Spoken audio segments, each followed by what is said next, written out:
चलिए, good morning बच्चों, आदाब। थोड़ा सैड डे है 2 दिन से, और हम लोग वैसे ही अब लोग अपसेट हैं जिस तरीके के हालात हैं। बट हमें तो पढ़ना होगा। हमारे लिए अभी हमारा एजुकेशन बहुत इम्पोर्टेंट है। जो सिचुएशंस हैं तो हम लोग पढ़ाई रोक नहीं सकते, इसलिए मैं वीडियोस कंटिन्यू अपलोड करता रहूँगा। ठीक है बच्चों। चलिए, नेक्स्ट टॉपिक जो हम लोग पढ़ने वाले हैं मेरे बच्चों, एसपी का। हमने इसके पहले क्या पढ़ा था? इन्वेस्टमेंट डिसीजन, है ना, financial decision. Okay, what is the meaning of corporate finance. आज हम लोग पढ़ने वाले हैं, बड़ा इंपॉर्टेंट है, इम्पोर्टेंस ऑफ कॉर्पोरेट फाइनेंस। मतलब जो पैसा कॉर्पोरेट को लगेगा, तो पहली बात क्यों चाहिए वो पैसा, क्यों इतना इंपॉर्टेंट है ना। Why need corporate need finance, क्यों उन्हें पैसे की ज़रूरत होती है, क्यों इतने सोर्सेस उन्हें लगते हैं, तो हमें समझना होगा। ठीक है, स्टार्ट करें पढ़ना, क्योंकि ज़रूरी है, अब आगे बढ़ना है हम लोग को, है ना। ठीक है, क्लियर। चलिए, ठीक। सबसे पहले आप आ जाते हैं बेटा मीनिंग पर। मीनिंग क्या बोलती है आपकी? देखिए, in the financial management of business, अगर आप बिजनेस के फाइनेंशियल मैनेजमेंट एक्सपेक्ट पे जाओ, यानी जो पैसा होता है बिजनेस के पास में, तो वो क्यों मेन होता है आपके लिए, क्यों, पर्पस क्या है वो पैसा इकट्ठा करने का। तो कुछ ऐसी एक्टिविटीज़ आपके सामने आएंगी जिनको करना पॉसिबल नहीं है if you don't have enough finance और सोर्स ऑफ फाइनेंस। तो जब आप फाइनेंशियल मैनेजमेंट में जाते हैं कि हमको पैसों की क्यों नीड है, तो हमें आपको सबसे पहले जो इंपॉर्टेंस देना होता है वो कुछ एक्टिविटीज़ है जिसके बारे में हम पढ़ने वाले हैं, जिनके बिना बिजनेस पॉसिबल नहीं है। सबसे पहला है प्रोडक्शन। विदाउट प्रोडक्शन एक्टिविटी आप बिजनेस कैसे रन करेंगे? और प्रोडक्शन एक्टिविटी रन करने के लिए you need finance. You have to purchase raw material, technology, बराबर है कि नहीं, machine, labour and many more, है ना। यू नीड पैसा to support your production activity, because production activity create utilities. बराबर कि नहीं बराबर है? चीज़ें बनेंगी तो बिकेंगी, बिकेंगी तो रखी जाएंगी तो कोई ख़रीदेगा।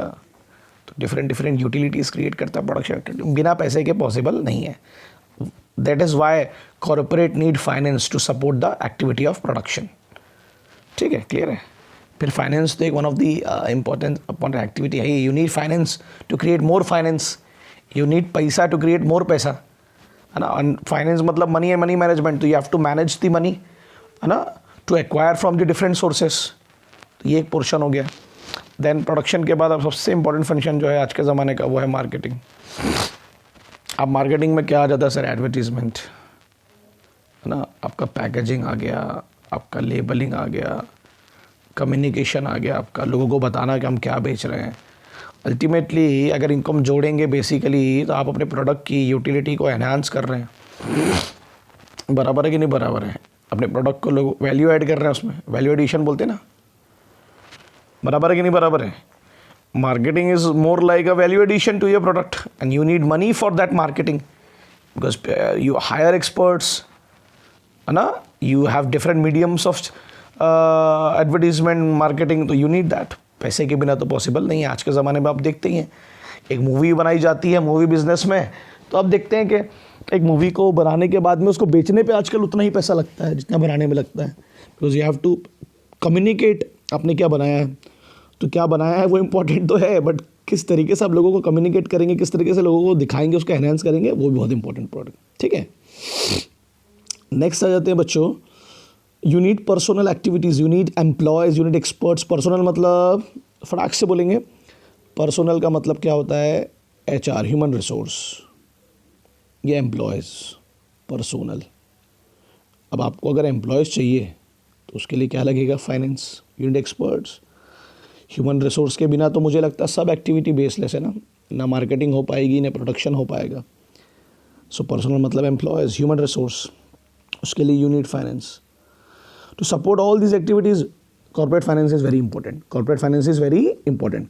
एंड वाई, क्यों हम लोग ऐसा बोल रहे हैं corporate finance? Because sir the finance is different from public and private finance. So बार बार हमें बोलना पड़ रहा है corporate finance, because the sources of public and private finance is very different as compare to the corporate finance. Clear है बच्चों? Next आ जाते हैं, among all these activities maximum importance given to financial activities. हमने जो जितनी activities पढ़ी, production, finance, marketing, personal, सबसे इंपॉर्टेंट हमने किसको माना? Financial activities. पैसे को रेज करना, फिर इसको यूटिलाइज करना। Because without financial activities, without finance, these all are useless. Clear है कि नहीं क्लियर है? पैसा ही नहीं होगा। अब आज के ज़माने में देख लो, अब सर मेरे पास बहुत क्रिएटिविटी है, I have resources, I have human resource, मेरे को, मैं प्रोडक्शन करना चाहता हूँ, दुनिया में नंबर 1 बनना चाहता हूँ, मेरे पास मार्केटिंग स्ट्रेटेजी, पैसा नहीं है ना। If you don't have money, पैसा ही नहीं होगा आपके पास में, सोर्सेज ही नहीं होंगे, तो ये धरा का धरा रह जाएगा सब। जो आज आप देख रहे हैं मैनी बिजनेस में शटिंग द बिजनेस, बंद कर रहे हैं बिजनेस में को अपने, क्योंकि फाइनेंशियल एक्टिविटी सपोर्ट नहीं कर पा रही हैं।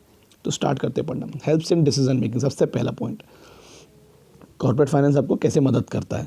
पैसा आएगा तो कैसे आप कौन कौन से डिसीजन ले पाएंगे? देखना, most of the important decisions of business enterprises are determined on the, मतलब बिजनेस में जो भी डिसीजन लिए जाते हैं वो सबसे इंपॉर्टेंट किस पे बेसिक होते हैं, किस पे बेस्ड होते हैं, किस पे डिपेंड होते हैं?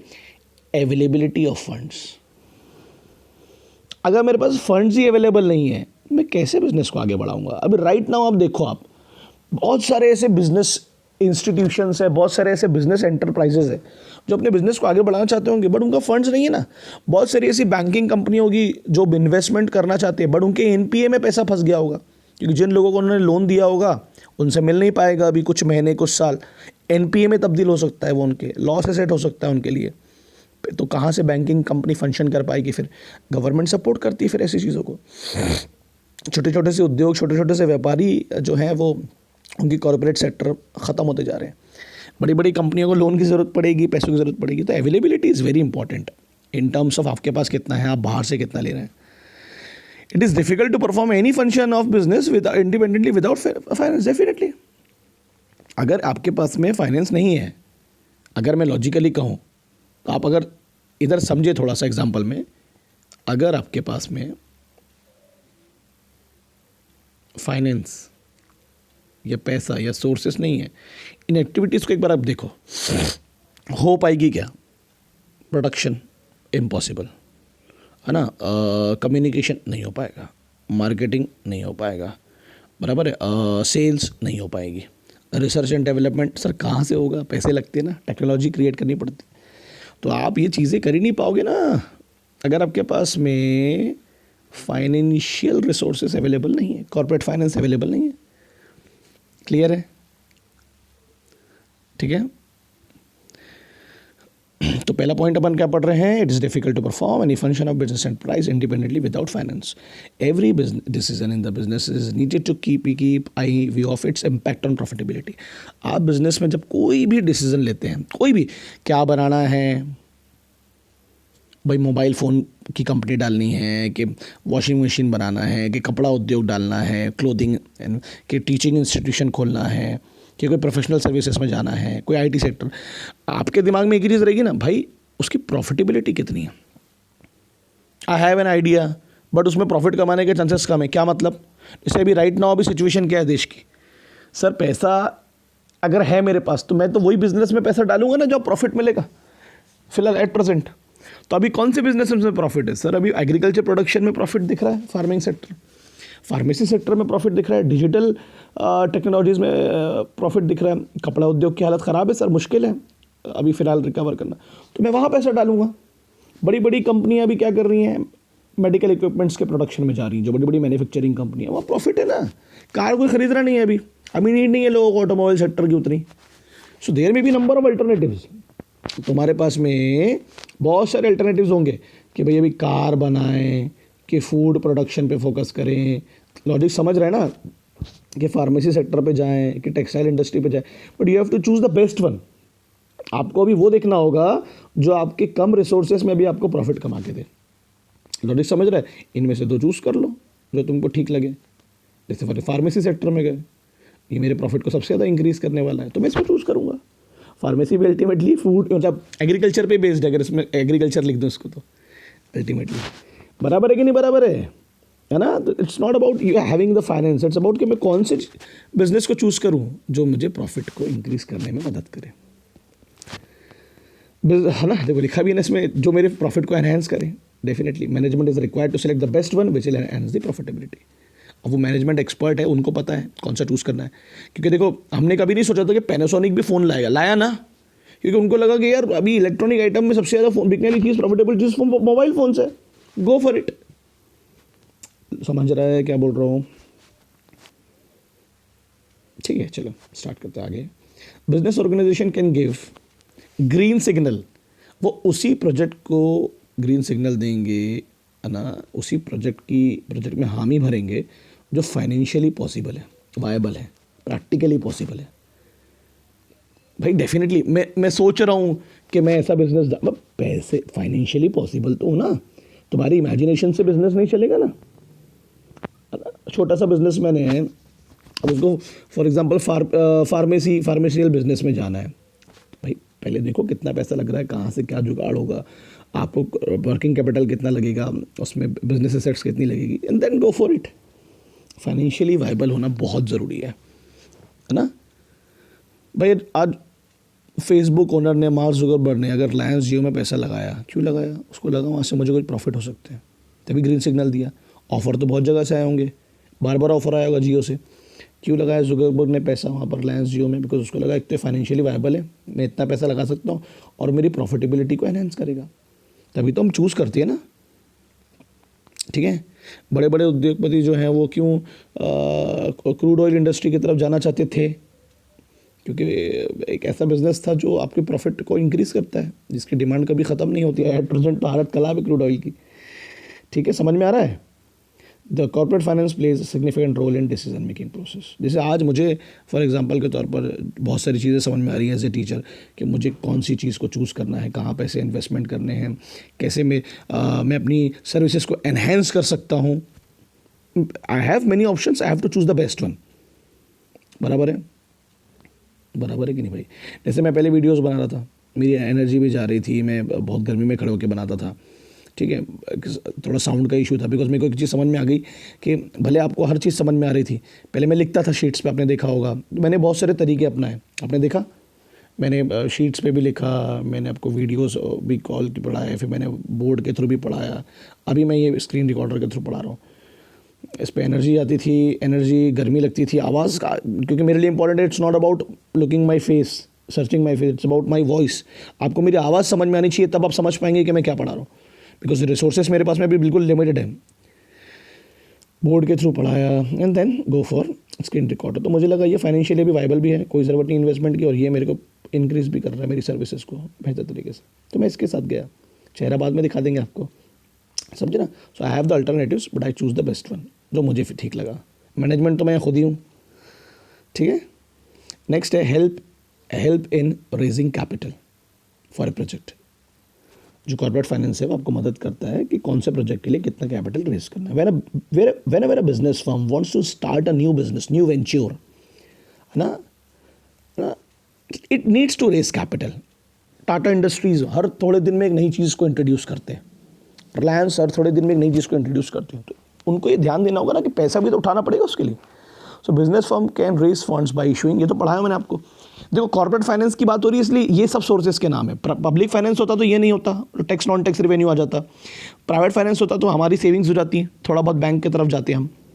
ठीक है, तो you need to raise capital. अब आज अगर मान लो देश की बड़ी बड़ी कंपनियां वेंटिलेटर्स बनाना चाहती हैं बड़े पैमाने पर देश के लिए, तो उनको पैसों की ज़रूरत पड़ेगी, और उनके पास सोर्सेज कौन कौन से हैं। जैसे भी आपने अगर अमेरिका की, मैं आज एक न्यूज़ पढ़ रहा था, कोई वैक्सीन बनाया उन लोगों ने जो 80% 90% कोविड-19 को इम्प्रूव करने में काम आ रही है। वहाँ का शेयर मार्केट इम्प्रूव हो गया। अब लॉजिक समझे, वहाँ की कंपनियों के लिए पैसे इकट्ठे करना आसान हो जाएगा, मार्केट वैल्यूज़ के लिए, मार्केट वैल्यू इंक्रीज हो जाएंगे। क्यों? सॉरी गाइस, क्यों? पता ना, पॉजिटिविटी आती है तो डेफिनेटली एक फ़र्क पड़ता है बिजनेस में। ओके, चलिए, तो कौन कौन से सोर्सेज है मेरे बच्चों, अपन ने पढ़े थे, है ना। कौन कौन से सोर्सेज है सर? शेयर्स है, आपने पढ़ा है, डिटेल में पढ़े थे। 2 प्रकार के शेयर्स होते हैं। डिबेंचर्स है, 1 साल से लेकर 8-9 साल तक के लिए इशू किए जा सकते हैं सिक्योर डिबेंचर्स। ये ट्रांसफरेबल है सब, हाँ, you can transfer from one person to another. Bonds हैं, semi government government public companies issue करती हैं शॉर्ट टर्म लॉन्ग टर्म के लिए, और even by taking loan from commercial bank. सब पड़ा हुआ है यार अपना, कोई तकलीफ वाली बात नहीं है। और कौन सा कब इशू करना है, इनिशियल लेवल पे कौन सा ज़्यादा इशू होगा, फर्दर लेवल पे कौन सा ज़्यादा इशू होगा, कॉस्ट ऑफ कैपिटल कौन सा ज़्यादा है, पढ़ाया हो कि नहीं पढ़ाया मैंने, सब ये बेसिक में है। तो जो लोग अभी ज्वाइन किए हैं, जो लोग प्लीज़ पुराने वीडियोस पूरे देखिए, आपको सब समझ में आएगा, क्योंकि पुराने जितने बच्चे यहाँ बैठे हैं जो सुन रहे हैं पूरा, उनको पता है मैं क्या पढ़ा रहा हूँ। ठीक है, you have to choose the structure, not the only one source of capital. चलिए नेक्स्ट आ गया आपका helps in research and development. ये बड़ा इंपॉर्टेंट है आज की तारीख में, है ना। आपको ये समझना होगा, बिजनेस ऐसे ही नहीं किया जाता। You have to research, you have to research. For example, जैसे आपको कोई प्रोडक्ट को बनाना है, कोई प्रोडक्ट लॉन्च है, तो आपको बहुत सारे फैक्टर्स के बारे में सोचना पड़ता है, समझे, बहुत सारे फैक्टर्स, है ना। यू हैव टू रिसर्च कि मैं अगर कोई चीज़ बनाने जा रहा हूँ तो मेरे को मार्केट को एनालाइज करना पड़ेगा, मुझे कंज्यूमर बिहेवियर देखना पड़ेगा, मुझे कौन सी टेक्नोलॉजी लगेगी वो देखना पड़ेगा, गवर्नमेंट की जो कंप्लायंसेस है, रूल्स है वो कैसे हैं, कॉम्पिटिटर कैसा है, और भी बहुत सारे फैक्टर्स हैं। आफ्टर रिसर्च जो मैं चीज़ बनाऊंगा उसके लिए रॉ मटेरियल कहाँ से आएगा, बराबर है कि नहीं बराबर है, उसकी प्रॉफिटेबिलिटी कैसी होगी, उसके लिए जो मुझे एम्प्लॉयज़ लगेंगे, जो ह्यूमन रिसोर्स लगेंगे पर्सनल, वो कौन होंगे, ये हर चीज़ आप लोगों को देखनी पड़ती है। Research, you have to research. अगर आईफोन, एप्पल आज एक नई नई आईफोन इंट्रोड्यूस करता है छोटे छोटे से चेंजेस के साथ में आपको बेवकूफ़ बना के, और आप उसमें लाखों रुपए खर्च करते हैं, तो वो रिसर्च कर चुका है कि मार्केट एनालिसिस के बारे में कि भाई मेरे कंज्यूमर को क्या चाहिए, वो रिसर्च कर चुका है, उसके लिए उसको पैसा लगा, रिपोर्ट बनाई गई, मार्केट सर्वे किया गया, फाइनेंशियल सपोर्ट लगना। अब रिसर्च करने के लिए आपको टेक्नोलॉजी चाहिए, एक्सपर्ट चाहिए, कमिटी चाहिए, प्लान चाहिए, प्रोग्राम चाहिए, तो पैसा लगेगा ना, बिना पैसे के वो भी पॉसिबल नहीं है, समझे। तो क्या लिखा है, पढ़ डालो फटाफट। Research and development must be undertaken for the, अगर आपको बिजनेस को आगे बढ़ाना है तो बिना रिसर्च और डेवलपमेंट के पॉसिबल नहीं है। ग्रोथ करनी, एक्सपांड करना है business, you have to research what market expect, है ना। अगर ये नोकिया सोच लेता रिसर्च करके कि मार्केट को क्या चाहिए, आज से 10 साल पहले विंडोज़ चाहिए कि एंड्रॉयड चाहिए, तो मार्केट नोकिया बोले मैं तो विंडोज़ बेचूंगा, मार्केट क्या चाह रहा है मेरे को लेना देना नहीं, मैंने विंडोज़ बनाया ना। Market was expecting a phone which has ordinary features which enhance their lifestyle, जो एंड्रॉयड था, easy to use, रिजेक्ट कर दिया लोगों ने। आपने रिसर्च नहीं किया, आप रिसर्च करते तो आपको पता चलता what market expect from you, ठीक है। डिटेल उसके लिए आपको, अब रिसर्च करने के लिए आपको टेक्निकल वर्क की जरूरत पड़ेगी, एग्जीक्यूशन ऑफ प्रोजेक्ट लगेगा नहीं लगेगा, you need technology, you need software, hardware, you need people, उसके लिए पैसे की ज़रूरत पड़ेगी। एक लेंदी प्रोसेस है, क्योंकि you have to research first, then you have to develop the plan and the programmes. Clear है कि नहीं क्लियर है, लेंदी प्रोसेस है, there but funds have to be made available throughout the research work, you need funds because उसके जो experts होंगे उनको पैसा लगेगा, टाइम पीरियड जो लगेगा उसके लिए पैसा लगेगा, जो उनको रिसोर्सेज लगेंगे उसके लिए पैसा लगेगा, लगेगा नहीं लगेगा। This would require continuous financial support. Financial support के बिना ये चीज़ें पॉसिबल नहीं है। बड़ी बड़ी कंपनियां R&D डिपार्टमेंट अलग बना के रखती हैं, उनका ये डिपार्टमेंट ही डिफरेंट होता है, इसमें पूरे मैनेजमेंट एक्सपर्ट्स होते हैं, रिसर्च एक्सपर्ट्स होते हैं उस फील्ड से रिलेटेड। अगर जियो की पॉलिसी आई होगी कि चलिए एक ऐसी सर्विस लाते हैं, टेलीकम्युनिकेशन सर्विसेज, है ना, जो लोगों को फ्री में हम डिस्ट्रीब्यूट करें, देन हम अपने मार्केट को एनहेंस करें, मोनोपोली क्रिएट करें, तो उसके लिए रिसर्च की गई होगी ना कि लोग रेडी हैं, कितने लोग हो सकते हैं, कितने लोग कन्वर्ट हो सकते हैं, तभी तो वो पॉलिसी लाई गई है ना। रिलायंस जियो ने जब वो पॉलिसी इंट्रोड्यूस किया होगा तो सोचा होगा ना, उस पर रिसर्च किया होगा, उस पर पॉलिसी बनाए होंगे, कितने दिन तक फ्री देना है, कौन सी किस तरीके की पॉलिसी बनाना है, किन लोगों को टारगेट करना है, बराबर है कि नहीं, है ना। So many a time company has to upgrade its old product. बहुत बार ऐसा होता है कि कंपनी पुरानी बॉटल में आपको नई शराब दे देती है, और वो करने के लिए आपको, मारुति ने किया ना, अपनी नई जैन इंट्रोड्यूस किया, आईफोन करता है आपको वही सेम फोन्स में आपकी availability of new features some तो to attract the consumer Maggi करता है, पैकेट चेंज कर देगा, थोड़े से इंग्रेडिएंट्स चेंज कर देगा, अंदर तो माल वही है, टू अट्रैक्ट द कंज्यूमर। अब अपग्रेड तो करना ही पड़ेगा। होंडा एक्टिवा करता है ना, ये जी वो जी 2G 3G 4G 5G ला लो, थोड़ा थोड़ा स्ट्रक्चर में चेंज करो, लोग पागल हो रहे हैं, बोले ये 5G तो हवा में उड़ती होगी, कुछ तो होगा इसमें, 6G भी आ गया, पता नहीं कौन कौन सी गाड़ी आ गई, है ना। तो अपनी पुरानी प्रोडक्ट को नए तरीके से डेवलप करेंगे, उसके लिए भी तो रिसर्च लगती है। लोग एक्सेप्ट करेंगे कि नहीं करेंगे, बिकॉज मुझे जैसे नई वाली एक्टिवा जो है फॉर एग्जांपल, मुझे पसंद नहीं है, आई डोंट लाइक इस मॉडल, जो उसका स्ट्रक्चर है आई डोंट लाइक। हो सकता है 90% लोगों को पसंद है, बिकॉज आई फील जो पुरानी एक्टिवा थी वो मेल फीमेल दोनों के लिए बेहतर थी, बच्चे बूढ़े। ये इट इज़ मोर लाइक, अब वो थोड़ी डिफरेंट है जो नई वाली है, बट उन्होंने रिसर्च किया। अब टाटा नैनो जब इंट्रोड्यूस हुई होगी फॉर एग्जांपल के तौर पर, अगर आप लॉजिक पर जाएं, टाटा नैनो जब इंट्रोड्यूस की गई होगी तो टाटा ने रिसर्च किया होगा, ठीक है, कि भैया हमारे देश में कार किसको चाहिए। तो उनको लगा भाई 3 प्रकार के लोग होते हैं, एक प्रेस्टीज क्लास हायर क्लास जो होती है, ठीक है, एक मिडिल क्लास फॉर एग्जांपल के तौर पर, और एक लोअर मिडिल क्लास। ये गाली नहीं बे, है ना, मिडिल क्लास है, MCA का, अच्छा लोअर मिडिल क्लास, ठीक है। उन्होंने रिसर्च किया, उन्होंने बोले भाई नैनो किसके लिए है, तो उन्होंने बोला ये भाई ये लोग तो खरीद लेते हैं, थोड़ी महंगी कार 6-8-10 लाख रुपए की, ये लोग तो प्रेस्टीज वैल्यू वाले लोग हैं, है ना। ये इस पे गए, वो गए कि नहीं गए, है ना। अब भाई मिडिल क्लास पे उन्होंने क्या देखा, लोअर मिडिल क्लास पे क्यों चाहिए कार उनको, तो बोले उनको लगा कि यूज़ के लिए, ठीक है, उनको लगा कि एक रीज़नेबल कार हो जाएगी, सस्ती, है ना, स्मॉल इन साइज़, तो कहीं पर भी छोटी जगहों पर भी यूज़ की सकती है, एक बेसिकली आइडिया ये उनको लगा ऐसा हो सकता है। अब मुझे एक बात बताओ आप लोग, चलो आप लोग पढ़े लिखे हो ना, चलो मुझे एक बात बताओ, क्यों फेल हुआ प्रोजेक्ट टाटा नैनो का।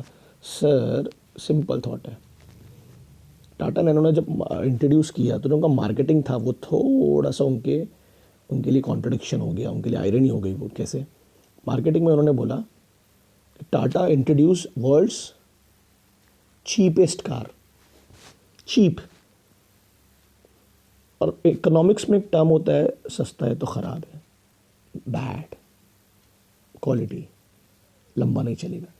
अब जो लोअर मिडिल क्लास के लोग थे जिन्होंने बड़ी मेहनत से पैसा जमा किया था, उनको क्या लगेगा, यार इतनी मेहनत से ज़िंदगी भर पैसा जमा करो और ऐसी कार लो जो सस्ती है, इतनी उसमें उतनी फैसिलिटीज़ भी नहीं है, तो हम, और वो लॉन्ग टर्म के लिए, लॉन्ग सर्वाइवल के लिए उतने चाहिए, तो थोड़ा 2-3 लाख रुपए और जमा करके लोन लेके फाइनेंस करा के 5-6 लाख रुपए की कार ले लेते हैं ना, स्विफ्ट उठा लेते हैं, मारुति hyundai की कोई गाड़ी उठा लेते, लॉजिक समझ रहा है, जैन ले लेते हैं।